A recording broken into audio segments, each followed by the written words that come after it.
So my mom had a go-to phrase on safety when my sister and I would go out for the night. Now y'all know what I'm gonna say, right? No drinking, no drugs, no smoking, and keep your panties on. That's a great thing to hear at any time, but imagine before a first date when he's standing in the doorway.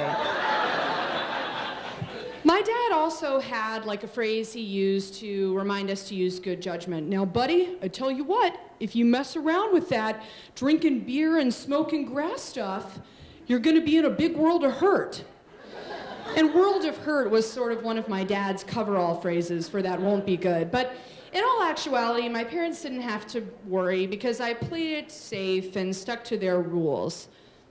Now, when I went away to college, I wanted to explore my independence like any college-bound 18-year-old. But the difference was I was recruited to play college volleyball, so I had to mind my P's and Q's and be careful. I started out very disciplined, and then I started to wonder. I would have a couple of Smirnoff Ices, go out in a sparkly dress I had bought from Wet Seal or the Body Shop, and make out in my boyfriend's dorm room till all hours of the morning. And this, my friends, was rebellion. Now, a couple things should be said that were problems in my boyfriend's dorm room besides the late nights of making out. The first problem was his first roommate, who decided to hang his underwear on the doorknobs after football practices to air them out. And I thought of them as huge white flags that would wave in the breeze, wafting germs all over the rest of the dorm room. And who wants to touch the doorknob after that, by the way? The second problem was his second roommate, who I came to call a trophy drinker. He would take his empty beer bottles and cans and place them up around the top of the room on a shelf. We all know someone like this, right?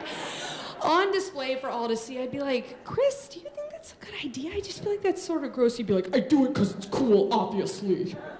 And that was his best explanation for what was going on. So after intensive volleyball practices, Smirnoff Ice, and a couple too many germy late nights in the room, I came down with a rager of a virus.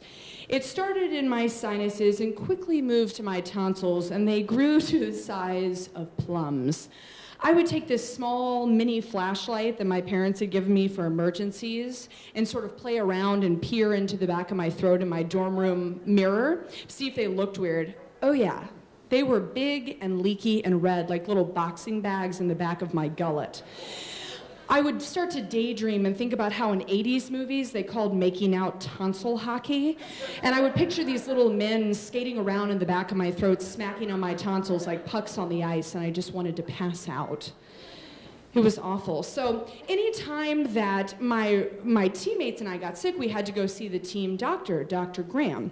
Now, Dr. Graham was this very sexy, seductive 60-year-old woman with elegant silver hair that touched her shoulders, and she would wear sort of low-cut, stretchy tops and short skirts, and she had this deep, swarthy 1-900 voice, and she would say things like, now, ladies, this is a particularly bad case of chlamydia.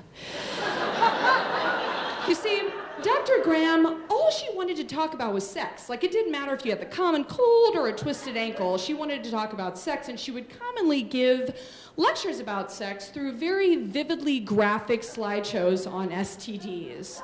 Oh, hell no, is that even real? My teammates would be like freaking out right in the back. I'm telling you, these slides were awful. So anyway, I get to the point where I have to go see Dr. Graham. It's like I'm breathing through a bendy straw. I'm like,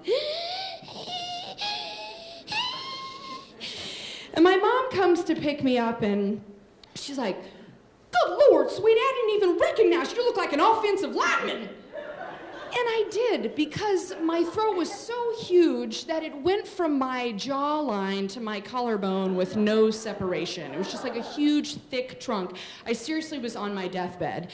And so I go to see Dr. Graham, and she strides up to me in her lycra dress, right?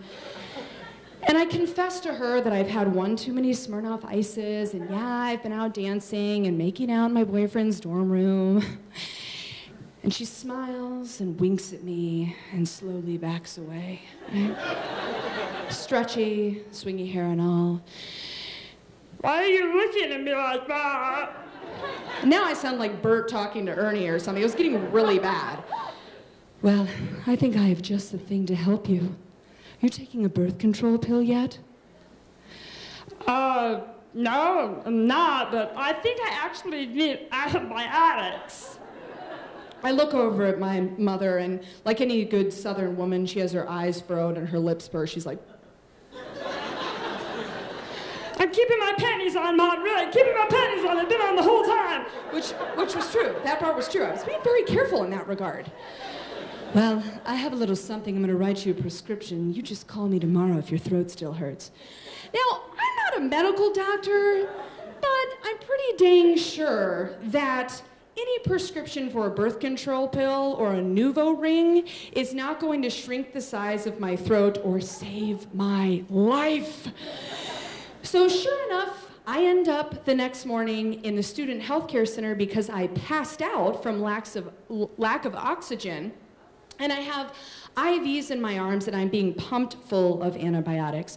The reason was pus-filled abscesses had infiltrated my throat and taken over my tonsils.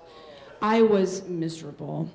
Another more competent doctor looked down my throat and said, "Good God, girl, if you had let this go another day, it would have completely closed up. You could have keeled over on the volleyball court." Which told me why I was feeling that way. In that moment, he took a huge syringe and drained my tonsils and the abscesses on the spot. I kid you not. Weeks later, I got my tonsils out and they looked like huge aged meatballs. Ugh. They kept them for me. Can you believe that? Does that happen for everyone? I don't know. It's like an Italian meal. My foray into rebellion had led me to the brink of death, and I was so angry at myself. My parents were disappointed too. Now you know what I say that beer does, right? Oh, jeez, here it comes, which I didn't know what she was gonna say. Beer makes you drunk, fat, and slutty. I'm not drinking beer, Mom. Which was true because Smirnoff Ice is a malted alcoholic adult beverage. You know what I mean. You've gotten yourself into trouble this time. And she was right, because you know what a natural part of the healing process is of getting your tonsils taken out? Scabs start to form, people. In your throat, up and down, everywhere. I get scabs, they start peeling off one by one, and I'm either coughing them up or swallowing them. And during this particularly lovely time, my boyfriend, who I made out in the dorm room with, came to visit me. I put on some lip gloss and popped a Listerine strip in my mouth to freshen my breath. But it wasn't just one Listerine strip. It was the whole freaking pack. They had all melted together, and the cool, sharp bite of the Listerine sunk into my tonsil scabs, like hydrogen peroxide bubbles and burns on an open scrape on your knee. I began to cough, and are you okay? I put them in all at once. What? I put them in all at once. And as my dad would have said, I was officially in a world of hurt. But I was in more of a world of hurt when my boyfriend announced that he hadn't just come to visit, but he gave to give me some bad news. Hey, when you were in the hospital or whatever, I hooked up with my high school girlfriend. Really? In this moment, you're gonna tell me that? Well, what was they supposed to do? I mean, you have scabs in your throat. She's scab-free. What was they supposed to do? Gross. So my heart was broken, but not as much as the lining in my throat where my tonsils used to be. I reformed my ways and returned to volleyball and my values. I don't mean to say I played it safe all the way through, but any time I want to stray away from my core, I think about my leaky meatball tonsils and what my parents would have to say. I don't want to be drunk, fat, slutty, or terribly sick, but every now and then I'll sneak a Smirnoff Ice because the raspberry flavor is delicious.